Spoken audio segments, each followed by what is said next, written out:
Shalom, selamat pagi semuanya. Pagi ini sebelum kita mulai mendengar firman Tuhan, mari kita tundukkan kepala lebih dahulu. Bapa di surga, mohon berkat-Mu turun atas kami di pagi ini.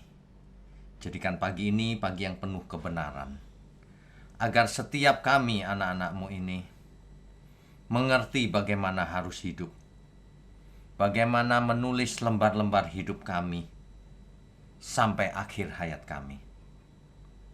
Ada banyak ajaran-ajaran yang tidak tepat, sehingga manusia tidak mengerti kehendak Tuhan.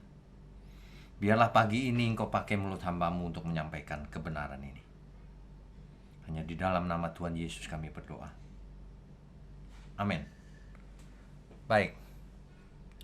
Ibu-ibu sekalian, di pagi ini saya mau beri tema adalah hidup ini seperti buku tipis. Buku yang tipis. Ibarat sebuah buku yang tipis. Mengapa demikian? Coba diperhatikan. Lembar pertama dari buku itu adalah tanggal lahir kita. Tentu saja lembar terakhir adalah hari kematian kita. Nah, lembar dari lembar sudah kita jalani. Seandainya umur kita 70 tahun seandainya. Jadi buku itu seolah-olah punya lembaran 70 lembar. Hari ini kita sudah sampai ke lembar keberapa? Dan apa tulisan yang ada di lembaran itu selama ini? Bagaimana kita hidup selama ini? Di masa lalu sudah tertulis, tidak bisa diubah. Tapi masa depan belum tertulis, masih kosong bukunya, lembar-lembarnya. Kita mau menulis apa di buku kehidupan kita? Itu semua terserah kita loh. Bukan ditentukan oleh Tuhan, bukan ditakdirkan oleh Tuhan. Ada banyak ajaran gereja yang salah. Manusia sudah ditentukan. Yang ini selamat, yang itu binasa. Salah itu. Sesungguhnya Tuhan tidak menginginkan seorang pun binasa. Oleh sebab itu yang diinginkan Tuhan adalah setiap orang sadar dan bertobat. Ada amin ya semua ya. Yang jadi masalah itu adalah manusia itu hidupnya copycat. Copycat itu mengcopy apa yang ia lihat, apa yang ia dengar. Seorang bayi mengcopy orang tuanya dengan cara melihat dan mendengar. Ketika anak-anak tetap orang tuanya. Tapi ketika bergaul dengan sesamanya, ia dengar dari temannya, ia melihat hal-hal yang tidak pantas dilihat, dan lain sebagainya. Tidak bisa dihindari. Tapi yang mau saya tekankan pada pagi ini adalah buku itu kita yang menulis. Bukan Tuhan yang menulis, tapi buku itu kita yang menulis. Tangan kitalah yang dituntun Tuhan untuk menulisnya. Roh Kudus ada dalam diri kita untuk memimpin kita semua hidup di dalam roh, bukan hidup di dalam daging. Ini clear loh. Alkitab itu sangat crystal clear. Ya. Kitab Roma berkata, sebab kamu orang berhutang. Coba kita baca ya. Kita baca di Kitab Roma. Jadi banyak orang salah ketika Yesus mati di kayu salib dan Yesus berkata, sudah selesai. Lalu semua orang merasa, yes, aku sudah selamat. Salah itu. Yang sudah selesai itu Tuhan Yesus. Tugasnya selesai yang diberikan Bapa. Tapi Tuhan berkata begini, sama seperti Bapa mengutus aku mengutus kamu. Jadi kita sedang diutus oleh Tuhan. Bukan sudah selesai. Jangan pernah mengatakan masih hidup, aku telah menyelesaikan semuanya dengan baik. Belum. Banyak ajaran gereja yang salah sih. Jadi orang nggak benar hidupnya. Anugerah itu gratis. Jadi kita nggak perlu ngapa-ngapain. Gratis itu ketika Tuhan Yesus mati di kayu salib, kita nggak ngapa-ngapain, bahkan kita belum lahir. Itu gratis. Tapi setelah itu, Roma 8 ayat 12. Jadi saudara-saudara, kita adalah orang berhutang, tetapi bukan kepada daging, supaya hidup menurut daging. Sebab jika kamu hidup menurut daging, kamu akan mati. Tetapi jika kamu hidup oleh roh, kamu mematikan perbuatan-perbuatan tubuhmu, kamu akan hidup. Kalimat ini clear, bukan? Di Kisah Rasul 3 ayat 19, jelas banget tuh. Karena itu sadarlah dan bertobatlah, supaya dosamu diampuni. Harus bertobat. Nggak bertobat percuma Yesus mati di kayu salib buat. Kalau kau nggak bertobat, bukan untukmu. Jadi kita itu menulis buku kehidupan kita itu dipimpin Roh Kudus. Kalau mau dipimpin. Kalau tidak mau ya nulis sembarangan. Tulisan lembar demi lembar itu. Lagi pula sekarang tinggal berapa lembar coba. Ibarat baterai sudah low bat. Tinggal berapa lembar. Sadarlah dan bertobatlah. Ya. Jangan sembarangan.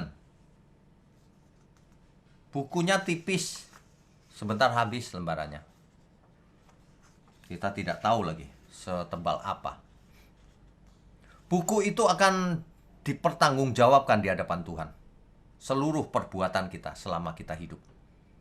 Selain itu, sebagai buku kita dilihat sama orang lain. Apa? Bagaimana hidup kita? Katanya percaya Yesus. Katanya guru agungnya Tuhan Yesus. Kelakuanmu seperti apa? Itu dilihat loh sama semua orang. Ya. Jangan sampai lembarannya tinggal satu lembar, masih hitam tulisannya, semua tintanya, warnanya gelap. Terlambat ya. Banyak orang nggak mengerti kebenaran meskipun Kristen. Doktor teologi aja nggak ngerti kebenaran. Banyak yang begitu. Kelihatan dari caranya bicara, menyerang orang, menghina, merasa hebat. Kan manusia itu bisa ditangkap lewat raut mukanya. Apakah orang ini sombong atau tidak? Bisa ditangkap. Padahal Tuhan berharap kita semua menjadi anak-anak Bapa di surga.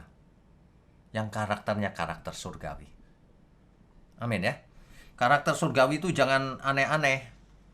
Waduh, jadi ritual agamawi, puasa, doa semalaman, tapi hidupnya nggak benar. Itu agamawi itu. Kita harus benar dalam semua hal. Nggak boleh hanya bidang tertentu saja. Makanya ya, istilah you are what you believe itu sangat benar. Kalau ada istilah you are what you eat, itu benar juga. Tapi untuk keselamatan, you are what you believe. Kalau orang belajar dengan guru yang salah, hidupnya akan salah. Contohnya, kalau gurunya ngomong begini, jangan divaksin karena vaksin itu dicampur chip anti-kris 666. Maka seluruh pengikutnya tidak mau vaksin. Rusak. Karena diajarin salah. Ya. Tergantung dari siapa. Dari siapa kita belajar, melihat dan mendengar. Makanya jangan sembarangan pilih guru. Alkitab sudah mengingatkan, malaikat terang. Setan itu bisa menyamar sebagai malaikat terang. Kelihatannya bergelar teologi. Tapi yang diajarkan tidak sesuai Alkitab. Udah bro, tidak usah sempurna. Sis, manusia nggak bisa sempurna. Manusia nggak bisa kudus. Udah, nanti aja dikuduskan Tuhan setelah mati. Ini sebenarnya dari kegelapan loh ajaran ini. Cuma dihembuskan di gereja. Padahal Tuhan Yesus berkata sangat directly. Jadi, kamu harus sempurna. Seperti Bapa sempurna. Kuduslah kamu sebab aku kudus. Perintahnya langsung itu. Nggak pakai perumpamaan. Kalau kita mengerti kebenaran ya, akibatnya dalam seluruh hidup kita akan benar. melakukan manajemen yang biblical, melakukan memimpin suatu perusahaan dengan cara biblical leadership, semuanya biblical. Manusia itu nggak bisa benar kalau tidak belajar kebenaran, nggak mungkin. Karena manusia itu hidupnya di-drive, di-trigger, diajar oleh sekelilingnya. Itulah sebabnya sebagian besar manusia meleset.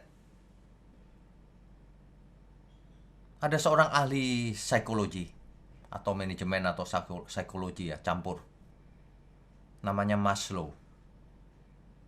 Dia membuat suatu konsep bahwa manusia itu kebutuhannya, hierarki kebutuhannya, dia definisikan.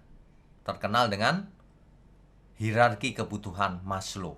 Menurut Maslow, manusia itu kebutuhan yang pertamanya adalah fisik, makan dan minum. Itu yang pertama. Kalau orang nggak bisa makan, nggak bisa minum, jangan ngomong etika dan sebagainya. Itu dulu. Ya. Kalau yang fisik sudah, naik kebutuhannya. Pengen aman. Kalau sudah aman, naik lagi. Pengen dicintai. Setelah itu naik lagi, pengen dihargai. Terakhir, aktualisasi diri. Self-actualization. Ya, aktualisasi diri. Waduh, ini dia. Pada umumnya semuanya manusia begitu. Nah, kalau hanya itu hanya soal hidup di bumi ini. Dan tidak akan menjadi berkat. Sebab orang yang mengikuti ini tradisi. Tradisi manusia itu seperti ini. Kalau orang mengikuti cara berpikir ini, sampai mati dia tidak akan memikirkan orang lain. Ia hanya memikirkan dirinya sendiri. Itulah hasil yang akan ditulis olehnya di lembar-lembar hidupnya itu. Sampai ia mati. Banyak orang tidak berasa melakukan hal itu loh. Padahal Alkitab jelas. 1 Korintus 10 ayat 31. Baik engkau makan, minum, melakukan apapun, lakukan untuk Tuhan. Artinya semua hierarki kebutuhan ini harus dilakukan dalam rangka dipersembahkan kepada Tuhan. Bukan untuk diri sendiri. Ya, banyak orang nggak ngerti. Orang-orang itu filosofinya, it's about me. Makanya kelihatan dari caranya ngomong. Tuhan itu baik, ia berkati aku terus yang dia omongin. Kasih persepuluhan pun dalam rangka dibalas Tuhan, aku lagi yang untung. Ini rusak ini ajaran-ajaran ini. Padahal yang benar adalah, Tuhan, apa yang harus kulakukan supaya berkenan bagimu?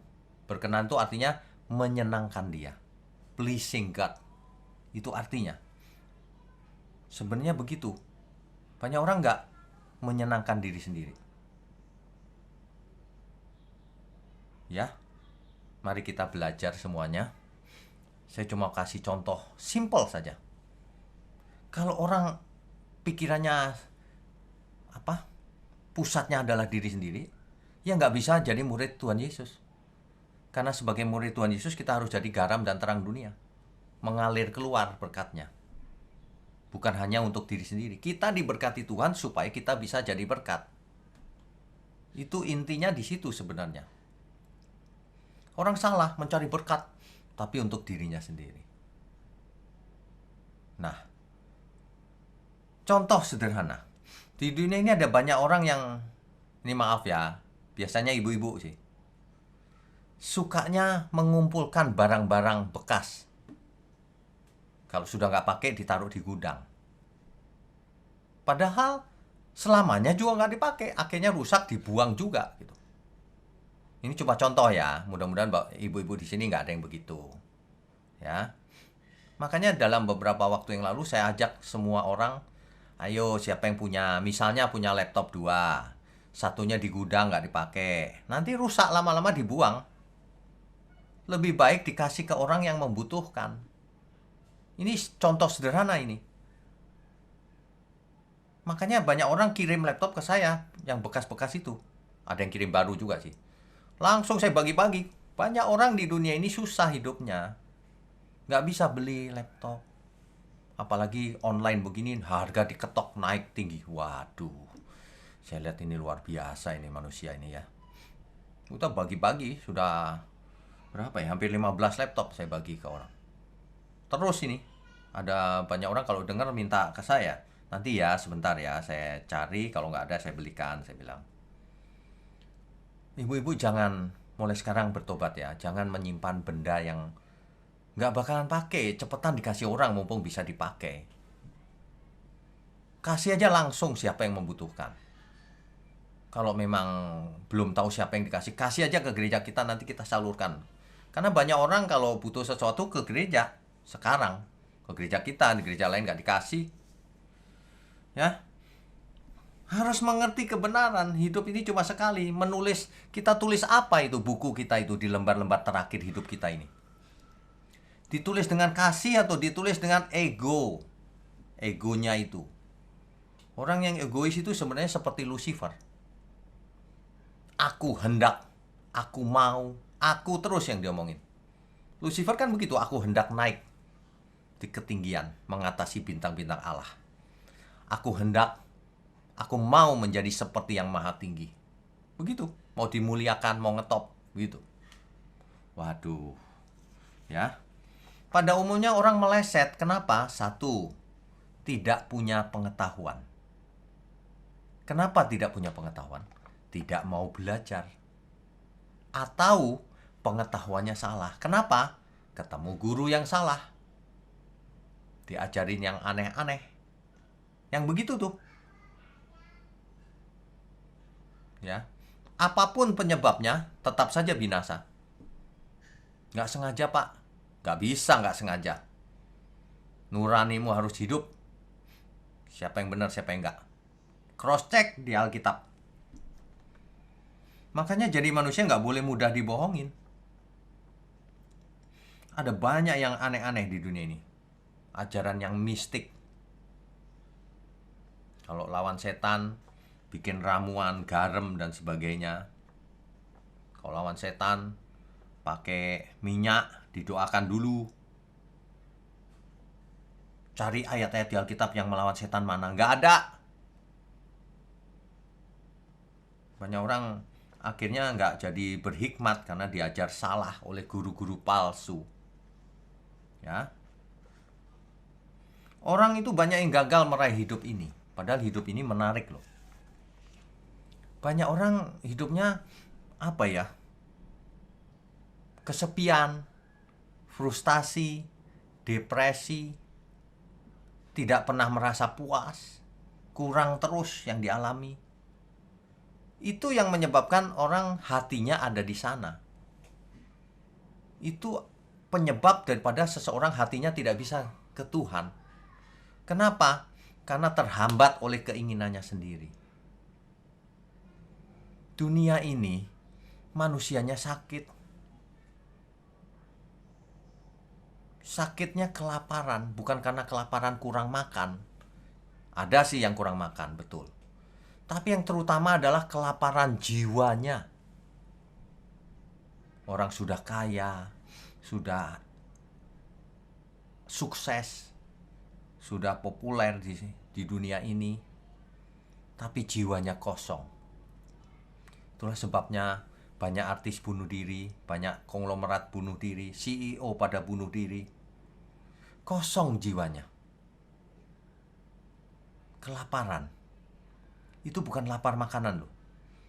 Itu lapar makanan rohani. Makanya ayat Alkitab berkata begini.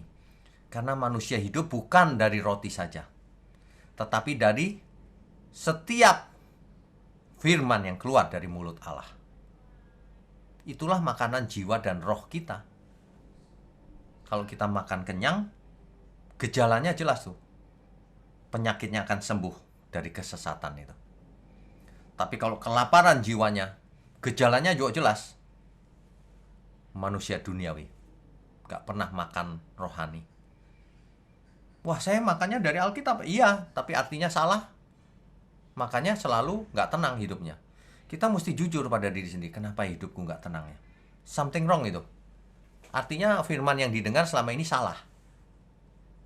Itu. Siapapun yang ngomong. Sebab kalau firman yang benar, firman itu berkuasa. Membuat kita tenang. Membuat kita mati keduniawian kita. Hidup ini sederhana loh sebenarnya. Manusialah yang membuatnya menjadi rumit, kompleks. Seolah-olah hidup ini harus punya itu, harus punya ini. Mengejar terus. Hidupnya berdasarkan stimulus respon yang tidak pernah terpuaskan. Makanya Tuhan berkata, marilah kepadaku yang letih lesu berbeban berat. Manusia di dunia ini banyak yang berbeban berat. Aku belum punya itu, Tuhan belum punya ini. Bagaimana ini. Banyak sekali. Belum lagi kalau suamiku pergi sama kuntilanak, Tuhan. Waduh. Ini nggak bisa loh. Manusia mendadak bisa tenang. Manusia itu harus diisi dengan firman. Barulah ia bisa tenang apapun yang terjadi di sekeliling kita. Aku punya Tuhan. Ini kalimat ini kalau didengar orang yang nggak mengerti, wah ya kau kan pendeta gitu. Bukan. Siapapun harus sama. Ketika kita dalam keadaan sangat di bawah, entah itu bencana, entah itu apapun, kalau kita tidak mengerti, ingat pemazmur. Aku tidak tahu, aku tidak mengerti. Aku dungu, tapi aku mau di dekatmu Tuhan. Itu aja. Bapak Ibu tahu ya, anak kecil tuh kalau lagi galau, dia cari orang tuanya. Dia mendekat ke orang tuanya. Setelah dekat, ia merasa aman. Tenang. Itulah yang diajarkan Tuhan Yesus. Kalau kau panggil dia Bapa, artinya kau anak. Anak itu luar biasa loh. Terhadap Bapak berarti dekat hubungannya. Apalagi Bapak kita di surga. Bapak kita itu sangat mengasihi kita loh. Sebelum lembar kehidupan kita habis, mari kita belajar menulis yang benar. Mari kita isi kehidupan kita ini dengan cara yang benar. Sebab buku itu tipis, tidak tebal. Artinya hidup kita ini fana. Setiap saat kita bisa mati. Bisa setiap saat. Orang yang kelihatannya sehat tiba-tiba mati. Bisa juga. Ya, hidup ini mau cari apa sih? Jangan bersemedi untuk mencari pencerahan. Nggak mungkin. Kosong ya, kosong setan masuk nanti. Kalau mencari pencerahan itu dari kehendak Tuhan, Alkitab. Karena kita tidak boleh kosong jiwanya. Apalagi menyendiri ke gua-gua, ke kuburan. Nggak ada, di sana banyak setan malah. Cari Tuhan. Aku mau hidup Tuhan. Orang yang mengerti itu ya, hidupnya itu nyaman gitu. Saya nggak bisa jelaskan loh pakai kata-kata. Tuhan, apapun itu merasa nyaman. Aku nggak kaya sih, tapi aku nyaman bersamamu Tuhan. Mestinya kita semua nyaman loh. Ini bukan soal kaya, bukan soal miskin. Ini soal mindset, soal karakter, soal pikiran, soal hati. Soal kodrat. Ya. Amin ya semua ya. Jadi ya, sekali lagi, janganlah hidup kita yang tinggal berapa lembar ini diisi dengan hal-hal yang sia-sia. Yang nggak ada gunanya untuk kekekalan. Untuk apa? Apa sih yang bisa membuat Bapak Ibu sekalian menjadi puas hidup ini? Apa? Nggak ada. Orang yang punya uang 1 triliun juga nggak puas hidupnya. Percaya deh, uang itu mamon yang tidak jujur. Seolah-olah ia bisa membahagiakan. Seolah-olah ia bisa membeli apapun. Seolah-olah ia bisa menyembuhkan kalau kena COVID dan sebagainya. Nggak bisa, sudah terbukti. Kalau sudah dunia sudah seperti ini, coba mau lari kemana? Lari ke Tuhan. Mumpung masih hidup, Ya, jaga kesehatan, kerja keras, belajar firman habis-habisan. Ubah mindset kita. Berubahlah menurut pembaharuan budimu. Jangan serupa dengan dunia ini, kata Alkitab. Sebenarnya Alkitab itu berisi formula kehidupan agar manusia sembuh. Sayang sekali manusia anggap Alkitab itu, ini buku agama Kristen, gitu. Ini bukan soal agama. Ini soal bagaimana kita berubah menjadi anak Allah. Banyak orang nggak bisa mengerti. Dikasih tahu juga tidak mengerti. Karena seleranya sudah selera duniawi. Nggak pernah belajar. Nggak pernah mau dengar kalau kita khotbah. Ini penyakit utama ini. Ada lagi yang penyakitnya sudah agamawi, merasa sudah selamat. Sudah rajin ke gereja dan seterusnya. Merasa sudah selamat. Padahal Tuhan berkata begini. Kamu ya rajin belajar Alkitab, kitab suci. Tapi kamu gak mau datang kepadaku, kata Tuhan Yesus. Kamu pikir kamu belajar Alkitab itu lalu kamu selamat. Lalu kamu mengerti kebenaran. Tapi kamu gak mau datang kepadaku. Nah, datang di sini bukan fisik ya, saya sudah pernah jelaskan dulu. Artinya kita benar-benar bergabung dengan Tuhan Yesus, bukan secara fisik. Hidup kita benar-benar kita mau belajar seperti Tuhan. Berpikir dan berperasaan seperti Tuhan Yesus. Kalau kita bisa seperti itu ya, kita akan melihat sesama kita orang lain dengan pikiran Tuhan, dengan hatinya Tuhan. Kita akan jatuh hati. Banyak orang membutuhkan pertolongan. Banyak orang membutuhkan terang, membutuhkan garam. Itulah sebabnya Tuhan Yesus berkata, jadilah garam dan terang bagi dunia yang gelap ini. Itu maksudnya. Nah, jadi kalau boleh saya sarankan ya, semua kita, di sisa umur hidup kita ini, yang pertama, jangan buang-buang waktu lagi. Coba dibuang semua kegiatan yang gak ada gunanya untuk kekekalan. Karena waktunya sudah singkat, bukan? Sudah umur berapa sekarang? Apalagi di zaman pandemi begini. Satu, jangan buang-buang waktu. Kedua, gunakan waktu yang ada seefisien mungkin. Untuk apa? Fokus, belajar kebenaran, praktek sehari-hari. Bagikan ke keluarga. Selamatkan keluarga kita dari kesesatan. Anak-anak dididik yang benar untuk kekekalan. Disiapkan cara berpikirnya. Kamu harus pintar nak untuk kemuliaan Tuhan. Kamu harus punya cinta kasih. Dimulai belajar cinta sama orang tua, sama saudara, kemudian sama teman-teman. Belajar, hidup ini belajar. Yang tidak kalah pentingnya, belajar jadi berkat. Kalau terima link khotbah yang benar, jangan malas untuk forward. Itu pekerjaan Tuhan. Masa pakai jempol aja nggak mau? Di forward ke banyak orang. Tapi kalau terima yang nggak benar, jangan di forward, di delete. Kita jangan jadi alat iblis.